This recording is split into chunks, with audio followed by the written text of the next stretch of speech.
பிஸ்மில்லாஹ் ரஹ்மான் ரஹீம்.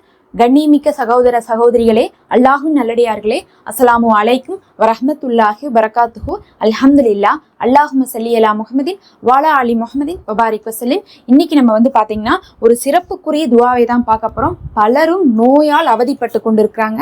நோயால் அப்படின்னு சொல்லிட்டு பார்க்கும்போது மன ரீதியாகவும் நோய் இருக்குது, உடல் ரீதியாகவும் நோய் இருக்குது. இன்னும் சொல்லப்போனால் நம்மளுடைய தோற்றத்தாலையும் நம்ம என்ன பண்ணிட்டு இருக்கோம், கஷ்டப்பட்டுட்டு இருக்கோம். உடம்பாக இருப்போம், தொப்பையாக இருப்போம், இல்லை பார்த்தீங்கன்னா ஃபேஸில் பிம்பிள்ஸாக இருக்கும். இதுவும் பார்த்தீங்கன்னா ஸ்கின்ல வரக்கூடிய ஒரு விதமான நோய்கள்லாம் இருக்கு. எல்லாத்துக்குமே பார்த்தீங்கன்னா இதை ஓதிவாங்க. உடலாலையும் நீங்க ஆரோக்கியமாக இருப்பீங்க, மன நிம்மதியும் பெற்றிருப்பீங்க, வெளிப்புற தோற்றமும் உங்களுக்கு நீங்க விரும்பியது போல் அழகாக இருக்கும். அப்படிப்பட்ட ஒரு அழகான துவா தான் இது. இன்ஷா அல்லாஹ் இதை நபி ஸல்லல்லாஹு அலைஹி வஸல்லம் அவர்கள் ஓதி அவங்களுடைய குடும்பத்தினர் ஓதி வந்திருக்காங்க. சஹீஹான துவாவா இருக்கு. இனிமேல் நாமளும் இதை என்ன பண்ணுவோம், வளமையாக ஓதணும். இதை நீங்க பார்த்தீங்கன்னா காலை நேரத்திலையும் ஓதலாம், அதே மாதிரி மாலை நேரம் அல்லது இரவு நேரத்திலையும் ஓதலாம். ஏன் நம்ம இந்த நேரத்துல எல்லாம் சொல்றோம்னா, இது வளமையாக ஓதக்கூடிய துவா. எப்பயுமே வளமையா ஓதக்கூடிய துவா அப்படின்னு வந்துட்டாவே காலை மாலை, காலை இரவு, அப்படி இல்லாட்டினா ஏதாவது ஒரு நேரம் அந்த மாதிரி குறிப்பிட்டு வச்சு அந்த நேரங்களில் தொடர்ச்சியா ஓதுவது நமக்கு சிறப்பா இருக்கும். பலரும் நோய்க்காக கஷ்டப்பட்டுட்டு இருக்கோம், ட்ரீட்மெண்ட் எடுத்துட்டு இருக்கோம்னு கேட்குறீங்க. முதல் விஷயம் அல்லாஹுடைய தூதர் நோய் வந்தா அதுக்கு ட்ரீட்மெண்ட் எடுங்க அப்படிங்கிறது நபி ஸல்லல்லாஹு அலைஹி வஸல்லம் அவர்கள் வலியுறுத்தி இருக்காங்க.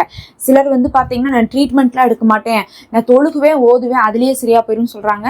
அந்த மாதிரி நம்ம நம்பி இருக்கிறத பத்தி அல்லாஹுடைய ரசூலே நமக்கு என்ன பண்ணல, வலியுறுத்தல. நம்ம எப்பவுமே ஒரு பிரச்சனை வந்தா அதுக்கு மருந்து எடுக்கிறதும் சுன்னத்தா இருக்கு, மருந்தோட சேர்ந்து அமல்கள் செய்யறதும் சுன்னத்தா இருக்கு. சிலர் மருந்தை மட்டுமே நம்புவாங்க, அமல்களை நம்ப மாட்டாங்க. சிலர் மருந்துக்கே போகாம அமல்கள்லயே சரி பண்ணிடலாம் அப்படின்னு சொல்லிட்டு முயற்சி பண்ணி ரொம்ப கஷ்டப்படுவாங்க. சில குடும்பங்கள் அப்படி பண்ணுவாங்க. அப்படி பண்ணி பெரிய பிரச்சனையில போய் முடிஞ்சதெல்லாம் கூட இருந்திருக்கு. அதனால நம்ம ரெண்டையுமே தீனையும் துன்யாவையும் கலந்துதான் நம்ம என்ன பண்ணும், ஒவ்வொரு விஷயத்திலையுமே கையாளணும். அதனால ஒரு பிரச்சனை வருதுன்னா அதற்கான ஒரு ரெமிடியை நம்ம எடுக்கிறது அவசியம். அதனால ட்ரீட்மெண்ட்டும் எடுங்க, அதோடு சேர்ந்து இதை ஓதுங்க. அல்லாஹுடைய நாட்டம் இருந்தாதான் அந்த ட்ரீட்மெண்ட்டும் சேர்ந்து நமக்கு வெற்றி பெறும். அது இல்லை சும்மா ட்ரீட்மெண்ட் அளவுக்கு பிரச்சனை இல்லைனாலும் கூட சும்மா நமக்கு வரக்கூடிய சின்ன சின்ன பிரச்சனைகள், கவலைகள், சிரமங்களுக்கும் என்ன பண்ணலாம், நம்ம இதை ஓதிக்கொள்ளலாம். அந்த துவாதான் அல்லாஹும்ம ஆஃபினி ஃபி பதனி, அல்லாஹும்ம ஆஃபினி ஃபி ஷம்ஹி, அல்லாஹும்ம ஆஃபினி ஃபி பசரி. அப்படின்னு என்ன அர்த்தம்னா, யா அல்லாஹ் என்னுடைய உடல்ல நற்சுகத்தை தருவாயாக அப்படின்னு கேட்குறோம். உடல்லன்னா என்ன அர்த்தம், கால்ல இருந்து தலைவரியும் தலையிலிருந்து கால் வரையும் முழுசா நமக்கு என்ன கேட்குறோம், நற்சுகத்தை கொடு அப்படின்னு கேட்குறோம். தலைவலி வந்தாலும் அது நம்மளுடைய உடல்ல தான் வருது, கால் வலி வந்தாலும் நம்மளுடைய உடல்ல தான் வருது. அதே மாதிரி உடல்ல இருக்கக்கூடிய ஏதாவது ஒரு உறுப்பு ஏதாவது இதாயிட்டாலும் நிறைய பேருக்கு கிட்னியில ஸ்டோனுங்கிறாங்க, சுகருங்கிறாங்க, ப்ரெஷருங்கிறாங்க, தொடர்ச்சியா மாத்திரை எடுத்துட்டு இருக்கக்கூடிய நோயிலேயே கஷ்டப்பட்டு இருக்காங்க. எல்லாமே நம்மளுடைய உடல்ல தான் வருது. அதனால நம்மளுடைய உடலுக்கு நற்சுகத்தை தான் கேட்டா எல்லா நோயுமே இதுல உள்ளடங்கிரும். அப்ப உடலுக்கு கேட்கிறோம். ரெண்டாவது பாத்தீங்கன்னா கண் பார்வைக்கும் செவி புலனுக்கும் நற்சுகத்தை தான் கேட்கிறோம். ஏன் இப்படி மூணா பிரிச்சு கேட்கிறோம்னா, உடல் அப்படிங்கிறது ஒட்டுமொத்தமா சேர்த்தி சொன்னாலும் அதுல ரெண்டு விஷயம் நம்மளுடைய வாழ்க்கையில ஒரு பெரிய முக்கிய பங்காற்றுது. அதுல இந்த செவி புலனும் இந்த பார்வையும் தான்.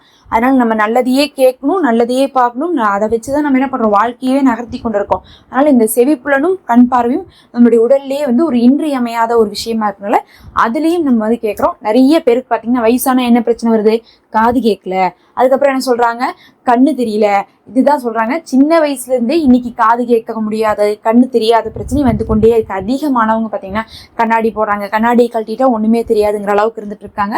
அப்போ இது ரெண்டும் பாத்தீங்கன்னா உடல்ல ரொம்ப சிறப்பான பகுதியா இருக்கனால அதையும் சேர்த்து நம்ம நற்சுகத்தை கேட்கிறோம். அப்ப இந்த மூன்றையும் சேர்த்தி நம்ம என்ன பண்ணோம், 3 முறை ஓதணும் இந்த துவாவை. இதை ஓதிட்டு உங்களுடைய உடல்ல ஊதிக்கொள்ளுங்க, அதாவது கையில ஊதி உடல்ல தடவிக்கொள்ளுங்க. அது இன்னும் சிறப்பாக இருக்கும். நீங்க இதை பாத்தீங்கன்னா வளமையாக ஓதிவாங்க. அல்லாஹ் உங்களுக்கும் உங்க குடும்பத்தினருக்கும் ஆரோக்கியத்தை கொடுப்பான். உங்க குழந்தைகளுக்கும் இதை ஓதி விடலாம். அல்லாஹ்வே போதுமானவன். நம்ம பயன் தரக்கூடிய அமல்களை குறுகிய நேரத்தில் போட்டுருக்கோம். மறக்காம சப்ஸ்கிரைப் பண்ணி, லைக் பண்ணி, ஷேர் பண்ணிக்கோங்க. நம்ம சேனல்ல மெம்பர்ஷிப் இருக்கு, விரும்புறவங்க ஒரு சதக்காவாக அதுல ஜாயின் பண்ணிக்கோங்க. அது நமக்கு ரொம்ப ஹெல்ப்ஃபுல்லா இருக்கும்.